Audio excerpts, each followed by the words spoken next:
Hello physio doctors, कैसे हैं आप सभी। उम्मीद होंगे आप मस्त होंगे, ज़बरदस्त होंगे। तो राउंड टू का जो है रिज़ल्ट शेड्यूल जो है वो आ चुका है और उस पूरे वीडियो में हम लोग समझेंगे राउंड टू का रिज़ल्ट शेड्यूल जो हर मेडिकल कॉलेज, चाहे गवर्नमेंट हो चाहे प्राइवेट हो, न्यू रूल्स के साथ आया हुआ है। तो काफ़ी इंटरेस्टिंग है। तो सबसे पहले रिज़ल्ट का डेट देख लेते हैं। तो 22 तारीख को जो है आपका सेकेंड राउंड का रिज़ल्ट का डेट आने वाला है। ठीक है। और जैसे फ्री एग्जिट जो है, फ्री एग्जिट का भी ऑप्शन दे रखा है। सेकेंड राउंड में भी आप फ्री एग्जिट ले सकते हैं और रेजिग्नेशन के थ्रू फ्री एग्जिट ले सकते हैं 23 से 24 तारीख को। ये भी हम लोग पूरे वीडियो में हम लोग पूरी तरीके से समझेंगे, क्योंकि इसके बाद जो है सारा ऊपर जो लिखा हुआ है इंपॉर्टेंट पॉइंट्स उसको भी समझेंगे कि क्या फ्री एग्जिट, क्या अपग्रेडेशन, क्या रिटेंशन, हर चीज़ को अच्छे से स्टेप बाय स्टेप समझेंगे। अगर चैनल पर नए आए हो तो प्लीज़ चैनल को सब्सक्राइब कर दो और अपने दोस्त के साथ भी शेयर कर दो जो इस काउंसलिंग प्रोग्राम से जुड़े हुए हैं। तो आप जो भी आपका रिजल्ट आएगा उसका लेटर जो है आप डाउनलोड कर पाएंगे 22 से 27 के बीच में। और 24 से 27 बहुत इंपॉर्टेंट पॉइंट है, 24 से 27 के बीच में आपको जाकर डॉक्यूमेंट वेरिफिकेशन कॉलेज पे जाना है अपने अलॉटमेंट लेटर के साथ और कुछ डॉक्यूमेंट के साथ। 12 से 14 डॉक्यूमेंट लगते हैं। ये डॉक्यूमेंट का लिस्ट मैंने ऑलरेडी आपको टेलीग्राम चैनल पे प्रोवाइड कर दिया है। टेलीग्राम चैनल का लिंक दे दिया गया है, आप जाके वहाँ से देख सकते हैं, या वीडियो का लिंक भी मैं दे दूँगा डॉक्यूमेंट का, आप जाके वहाँ पे देख लेना। सेम गवर्नमेंट और प्राइवेट के लिए, दोनों के लिए। ठीक है। तो अगर हम लोग बारे में बात करें पूरे रूल्स के बारे में, तो हम लोग पूरा डिस्कस करते हैं। सबसे पहला चीज़,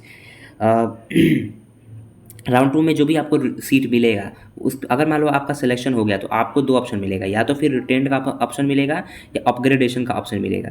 रिटेन्ड का मतलब होता है कि हम फाइनली उसी सीट पे जाके कॉलेज में एडमिशन लेने वाले हैं। तो जो डॉक्यूमेंट वेरिफिकेशन का जो डेट है उसके दौरान आपको कॉलेज के अंदर जाना है, डॉक्यूमेंट्स ले करके, और फाइनली फ़ी जो है वो पेमेंट वगैरह करके आपको मतलब डॉक्यूमेंट दे के आपका एडमिशन करा देना है।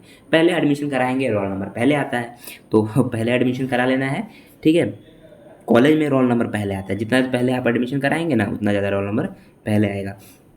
वो चीज़ तो इंटरनल था, छोड़िए। आगे बढ़ते हुए हम लोग देखते हैं। सबसे पहले जो है, अगर मान लो रिटेन कर, अगर आप अपग्रेडेशन करते हैं कि मान लो चलो हमको SKMCH मिला, तो अगर हम लोग SKMCH के ऊपर वाला भी कॉलेज चाहते हैं, SKMCH में, तो आप जाके डॉक्यूमेंट वेरिफिकेशन करा देंगे। फ़ी नहीं पेमेंट करना पड़ेगा, क्योंकि फ़ी तभी पेमेंट करना है बिहार में जब फाइनल आपका जो है वहाँ पे वो हो रहा होगा एडमिशन। तो SKMCH के भी ऊपर वाला कॉलेज चाहिए तो आपको सिर्फ और सिर्फ डॉक्यूमेंट वेरिफिकेशन कराना है और सीधे जो है चले आना है अपग्रेडेशन लेटर के साथ जो है यहाँ पे।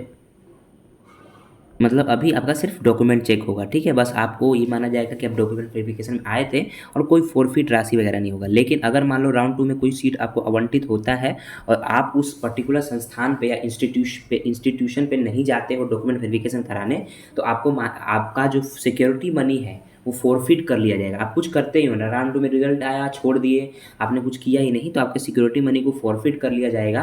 और जो राउंड थ्री की काउंसलिंग है वो बैठेंगे, लेकिन सिक्योरिटी नया फिर से रजिस्ट्रेशन करना पड़ेगा, फिर से सिक्योरिटी मनी वगैरह देना पड़ेगा। ठीक है। तो आपको क्या करना है, ऐसे में किस कंडीशन में आपको जो है वो फ्री एग्जिट दिया गया है उसके बारे में हम लोग समझेंगे। ठीक है।